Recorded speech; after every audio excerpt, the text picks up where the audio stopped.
नमस्कार विद्यार्थियों, मैं हिंदी का प्रचारक Vikas Kumar DCC Drona coaching class में आपका स्वागत करता हूं। इस चैनल पर आपको संपूर्ण हिंदी ग्रामर व काव्य की क्लासें तथा उसके साथ साथ राजस्थान ज्योग्राफी, हिस्ट्री व पॉलिटिकल साइंस की क्लासें उपलब्ध होगी। आज इस क्लास में हम हिंदी से संबंधित कुछ चर्चा करेंगे। तो मैं शुरू करता हूं। हिंदी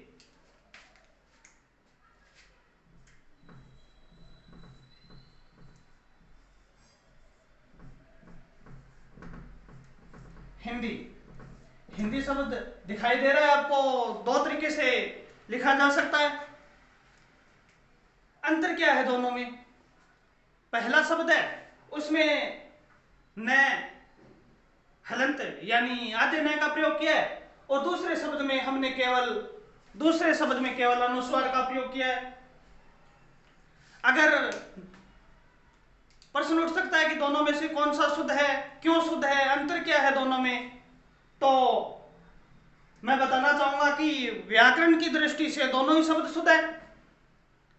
व्याकरण की दृष्टि से दोनों ही शब्द शुद्ध है, लेकिन ऐसी स्थिति आ जाए कि दोनों में से एक शुद्ध बताना पड़े, या हो सकता है कंपटीशन एग्जाम के अंदर दोनों ही आपको विकल्प में मिल जाए, तो फिर आपको पहले वाला न है ये शुद्ध बताना है। सर्वाधिक शुद्ध ये है हिंदी वाला।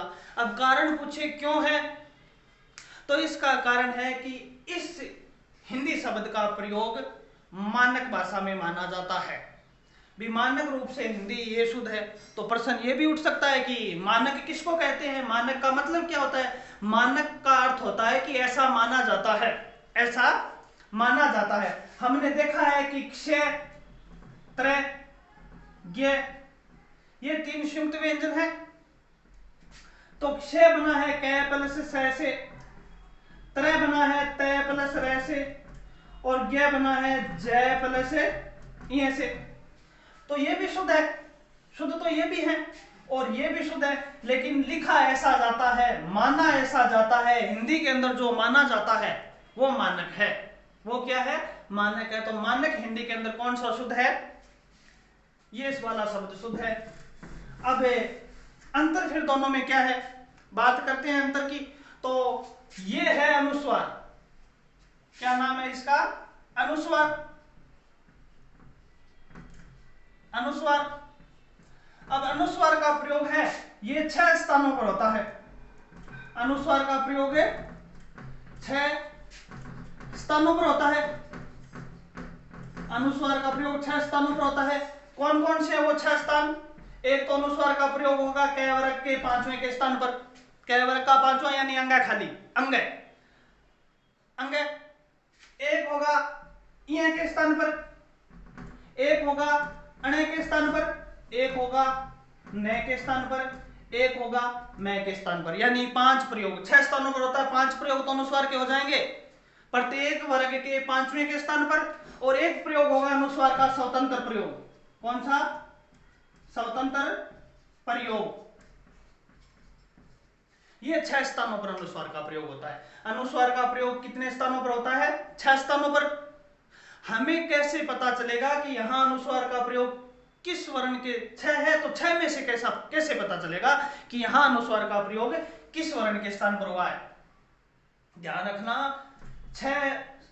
5 वर्ण है, 5 वर्णों में उन्हीं पांचों के स्थान पर होगा जो हलंत होंगे। अगर ये पूरे होंगे, स्वर सहित होंगे तो खुद आएंगे, और अगर स्वर रहित है यानी आधे हैं तो ही इन वर्णों के स्थान पर अनुस्वार का प्रयोग किया जाएगा। मैं लिख रहा हूं कुछ शब्द।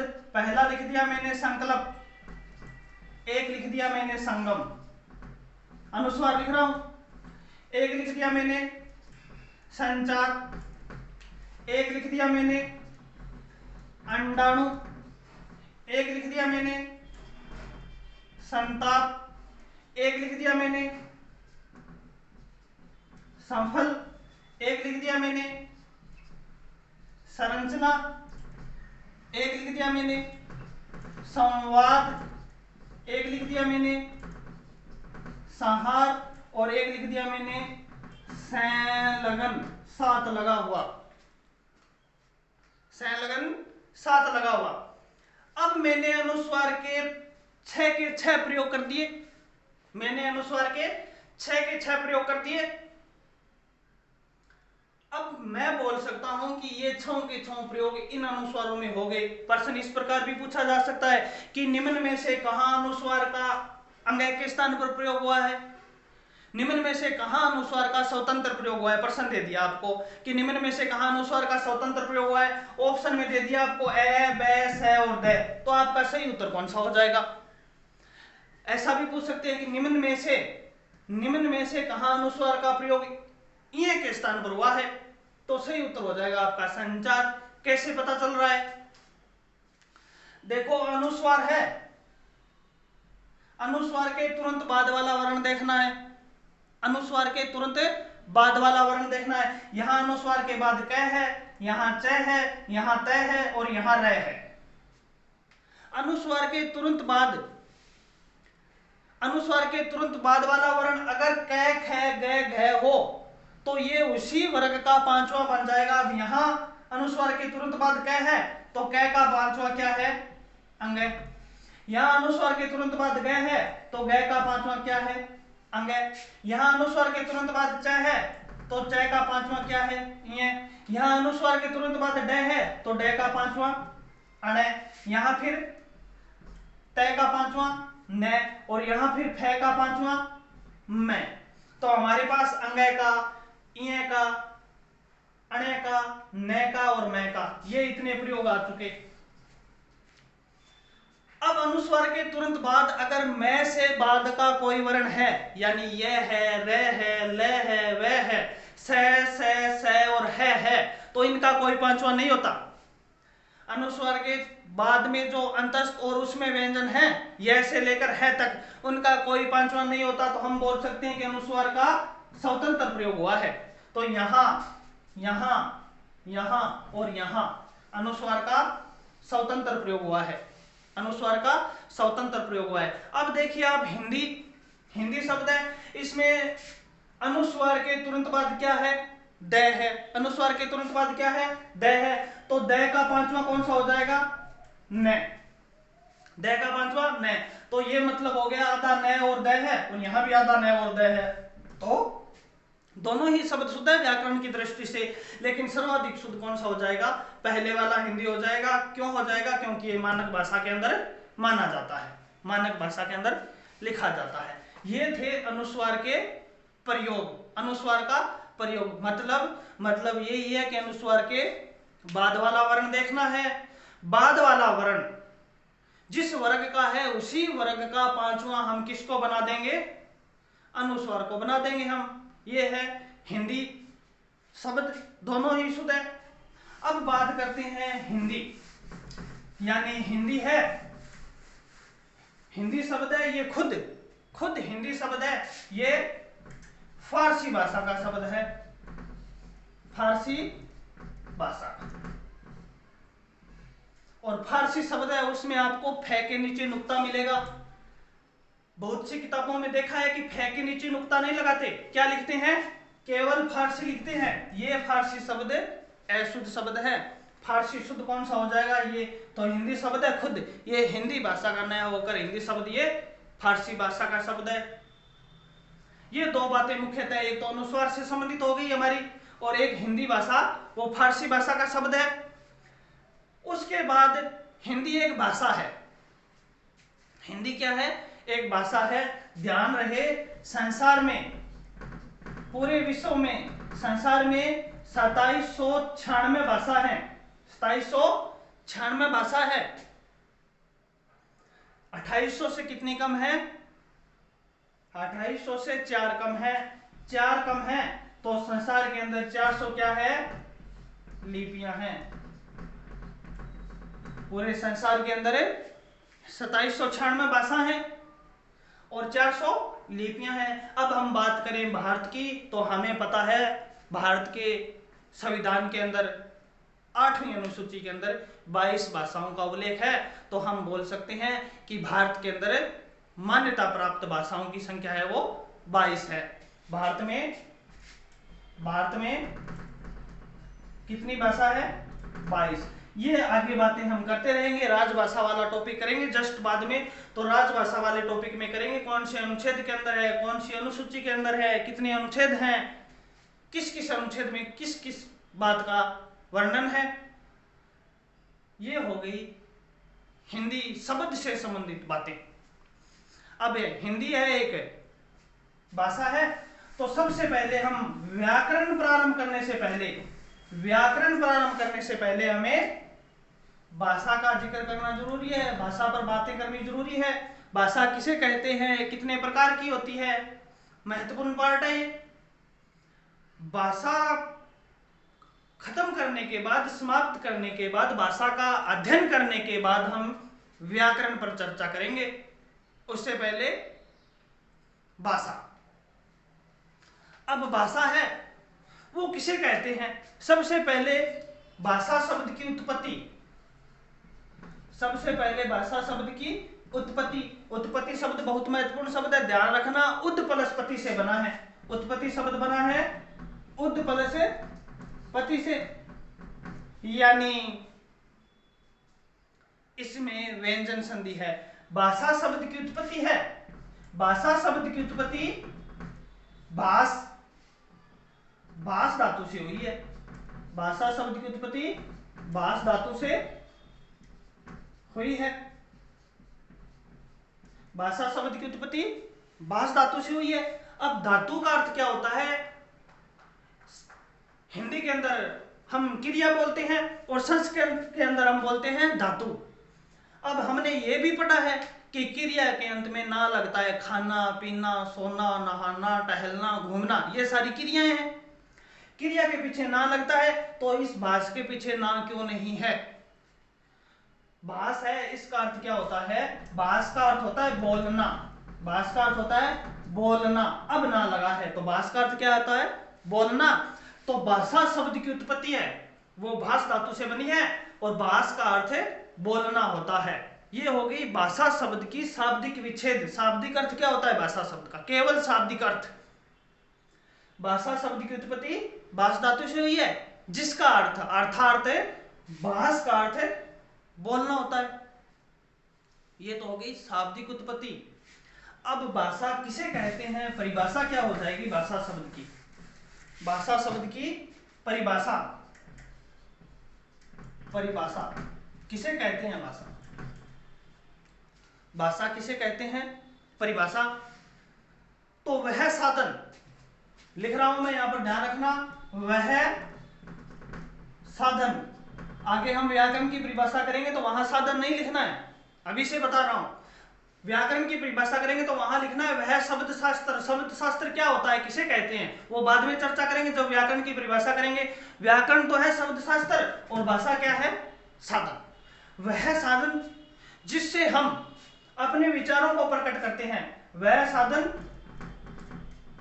जिससे हम विचार प्रकट करते हैं, विचार प्रकट करते हैं, भाषा कहलाती है। भाषा कहलाती है, यानी हम विचार प्रकट करते हैं तो भाषा कहलाती है। वह साधन जिससे हम अपने विचारों को प्रकट करते हैं वो भाषा कहलाती है। अब विचार किसे कहते हैं? प्रश्न ये भी बन सकता है, विचार किसे कहते हैं? हमारे मन की अध्वन्यात्मक इकाई को विचार कहते हैं। सारी बातें लिखकर नहीं हो सकती, केवल विचार की परिभाषा बोल रहा हूं। विचार किसे कहते हैं? हमारे मन की अध्वन्यात्मक इकाई को क्या कहते हैं? हम विचार कहते हैं। अब मन के अंदर अध्वन्यात्मक इकाई आई है और उसको हमने प्रकट कर दिया तो वो क्या कहलाएगी? भाषा कहलाएगी। अब देखो, अब तक हम बात कर चुके, भाषा शब्द की उत्पत्ति भाष धातु से हुई है, जिसका अर्थ बोलना होता है। अर्थात वह साधन जिससे हम अपने विचारों को बोलकर व लिखकर प्रकट करते हैं, भाषा कहलाती है। भाषा कहलाती है। ये तो हो गई भाषा की परिभाषा। शाब्दिक विच्छेद पहले कर चुके, अब भाषा की परिभाषा। फिर दो विद्वानों की परिभाषा बता रहा हूं मैं आपको, बहुत महत्वपूर्ण है। महात्मा गांधी के अनुसार एक तो बताऊंगा और एक करेंगे हमें विवेकानंद के अनुसार। विवेकानंद के अनुसार तो महात्मा गांधी ने क्या कहा है, महात्मा बहुत बार पूछी गई है, पूछी जाती रहेगी ये दोनों परिभाषाएं, महात्मा गांधी और विवेकानंद के अनुसार।